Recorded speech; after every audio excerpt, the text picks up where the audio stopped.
Greetings by fellow free and lotus-solving thinkers. Thank you for tuning in to LO3 Podcast. My name is Craig, transmitting from the beautiful swampy mangroves of South Florida.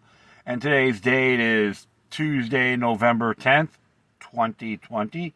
I'd like to wish all the brothers and sisters that serve in the Marines, including my mom, happy birthday. I love you guys.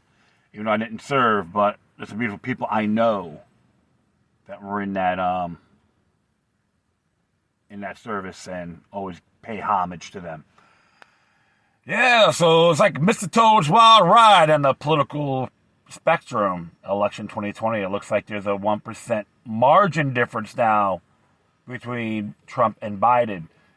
And of course, you got folks out there still want to bicker, still want to complain about, the Republicans are crying in the wind and all that. And like I said in my last episode, it doesn't matter.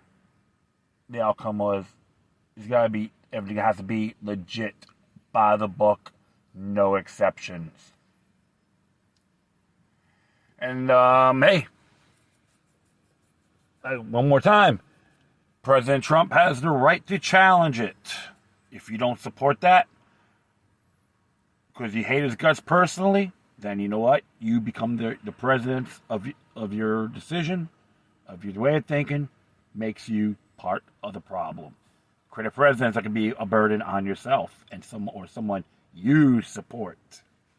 So, all right, enough of the small talk here. I just had to make a little quick rant on that. All right, well, sometimes they were like the Miami New Times got this, like news alert and all that. What if I gave a crack at it? It has this good and bad. Always observe responsibly as usual. And this one came from Joshua Cabellos. Came out 4 hours ago. Florida Democrats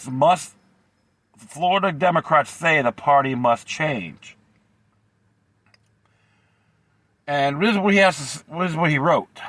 After getting trounced in this year's election, Florida Democrats agree they need a change. We have to get our shit together, says Democrat State Senator Annette Taddeo. Last week, President Trump won Florida in his 29 electoral votes. Joe Biden won Miami-Dade County by a far smaller margin than Hillary Clinton did in 2016. So yeah, it's interesting. I didn't even know about that one. So it tells you something, folks. People aren't stupid, all right? And I say that in good faith. Even though we might make fun of Miami-Dade County at times, but a lot of people down there aren't dumb. They study history as well, all right? And I will continue on here. An outcome some politicians attribute to the stride Trump has made in Hispanic communities. Two House Democrats in South Florida, Representative Debbie Marcial Powell and Donna Shalala, lost their seats to Republican newcomers to national politics. After Election Day, a number of Florida Democrats took to Twitter to share their frustration, including State Representative Shervin Jones and State Jason Pizzo. And it says here is what Shervin has to say on his Twitter page. We can't keep going this route. And there's a group of people who at Florida Dems have sat outside of the sandbox, and that can't happen anymore. I'm not keeping quiet on this one. This is what Jason Pizzo has to say. Follow comment on how improve the Florida Democratic Party. We start today. And she had it in Spanish and Creole. Pizzo said Democrat parties, at least Florida, needs systemic change. We got a group of senators and representatives from Miami-Dade and Broward County together doing an election post-mortem the day after the election. Pizzo told New Times, noting that many were in agreement that party needs to dismantle and rebuild. One of the main problems the party has had, according to Pizzo, is assuming what voters need rather than actually asking them. He says Democrats have lacked boots on the ground to listen to voters and find out what is important to them. In other words, they were out of touch. We can't just meet people where they are and group them into some stereotype or diverse identity politics rather than listening to what they need. Pizzo argues we need to listen more and develop a strategy based on public input, No more secret meetings behind closed doors. It's got to be crowdsourced. Compared to Republicans, Pizzo said Democrats have not been as present in South Florida during the off years between cycle elections. That's the problem. Tadeo said she's been complaining about for years. Republicans are registering voters since day one.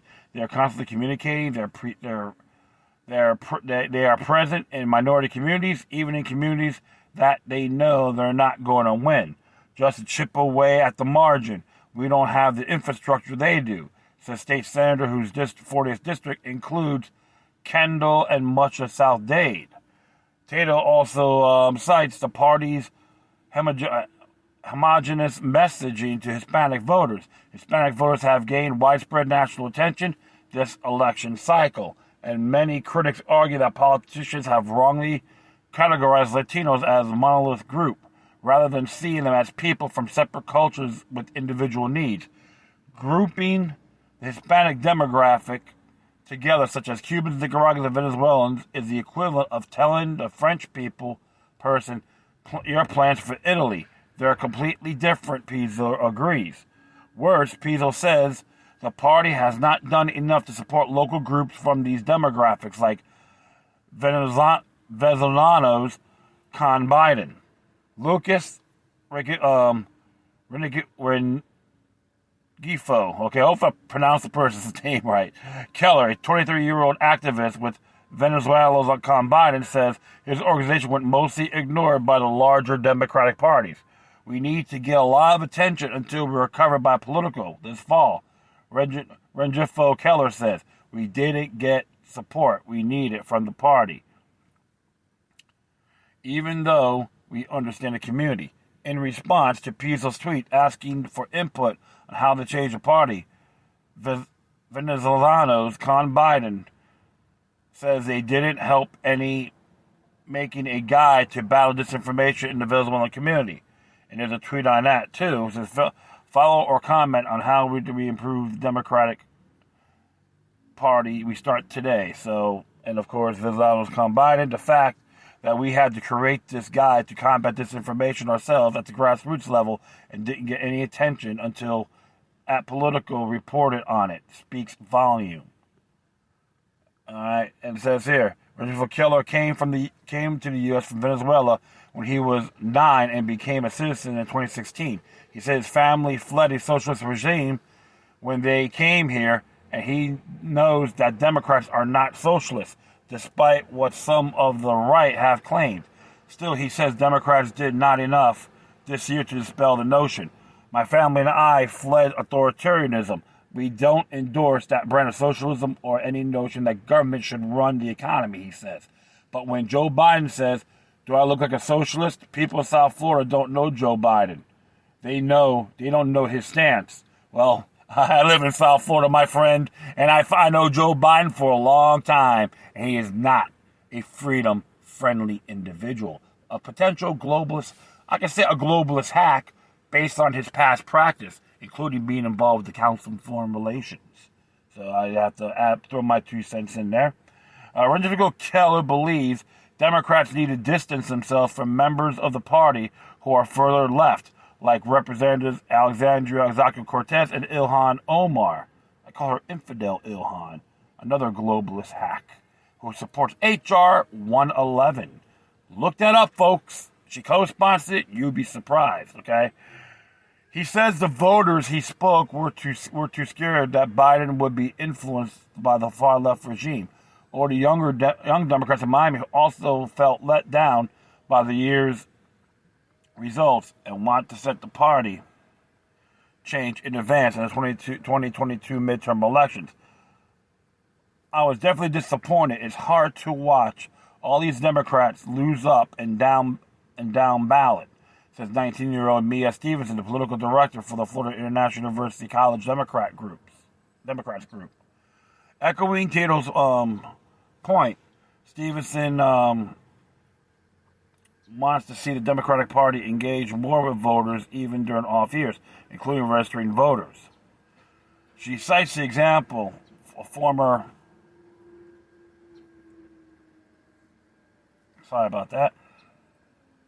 gubernatorial candidate Stacey Abrams, who created a nonprofit increased voter registration across the state to help flip Georgia blue.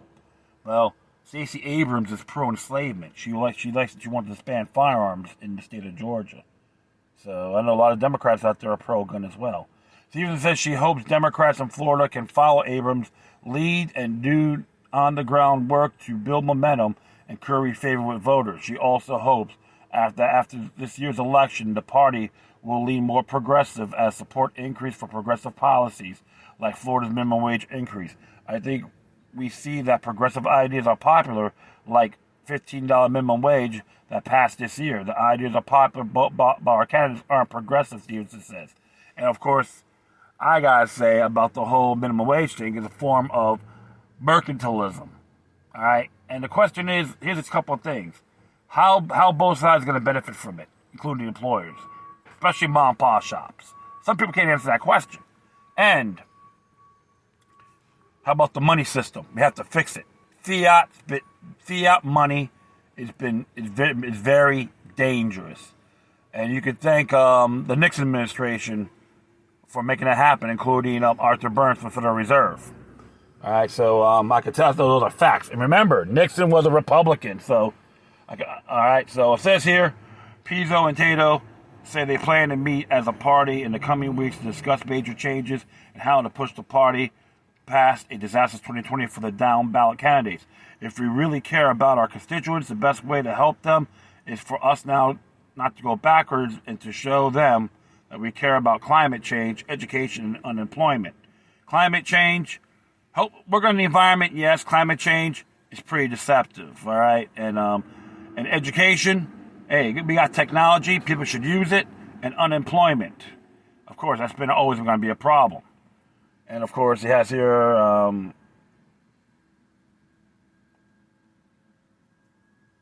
and that was Joshua Cabela's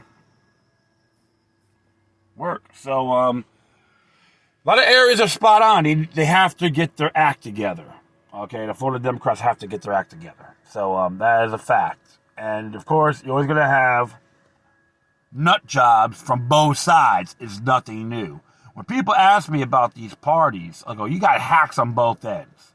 If you the ones that have the biggest mouths and they're not constitutionally inclined, they're the ones you got to watch out for. Those are the ones that you really got to pay attention to, okay? I'm not impressed with the ones they trust, Alexandria Ocasio-Cortez and infidel Ilhan Omar. I am not impressed with these people. They are totally clueless and use only their rhetoric instead of honoring their oath of office. That goes with a lot of Republicans as well. I haven't forgotten. And with Joe Biden, the man is pro-big government, pro-tyranny, Rico Act's #1 fan. He wakes up in the morning saying, God bless the Patriot Act, supported the invasion of Iraq. The man's a war hawk machine.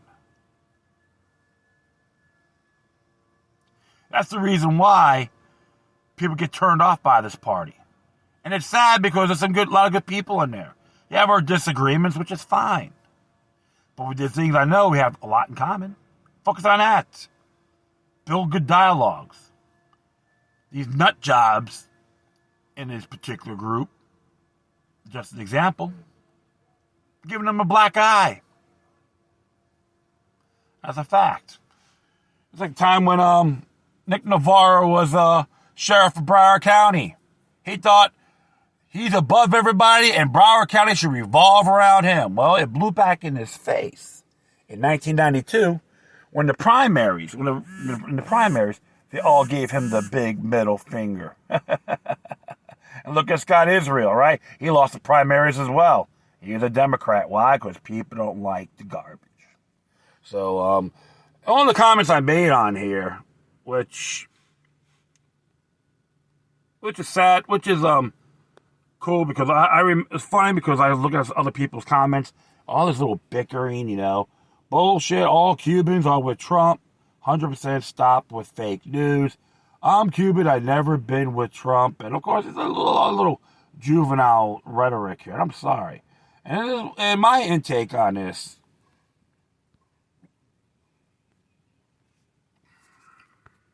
Oh, man.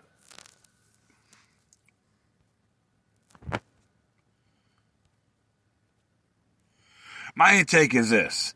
Indifferences have always been our worst adversary, and we need to focus more on common interests. Furthermore, George Washington cautioned the dangers of political parties, factions, from his 1996 farewell address. I boldly recommend folks studying both Federalist and Anti-Federalist papers as soon as practicable, because the past is today's greatest teacher.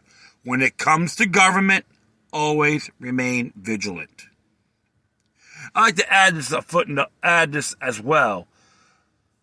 When Thomas Jefferson wrote Declaration of Independence, he made a comment: if the government comes to usurp, it's the people's duty to overthrow, start a new form of government.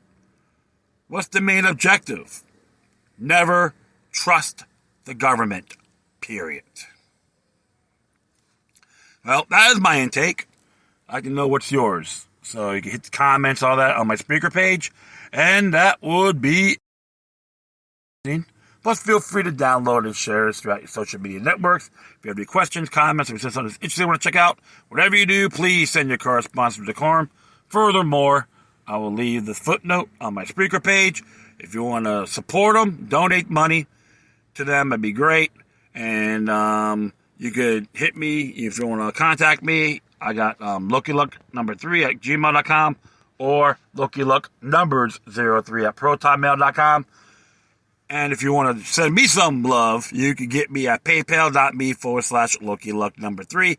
Once again, thank you for your time. Please always remember that demoniac resistance is healthy for the soul and can liberate humanity. Until next time, take care of yourselves. Keep on spreading love, and may your guardian spirits be with you.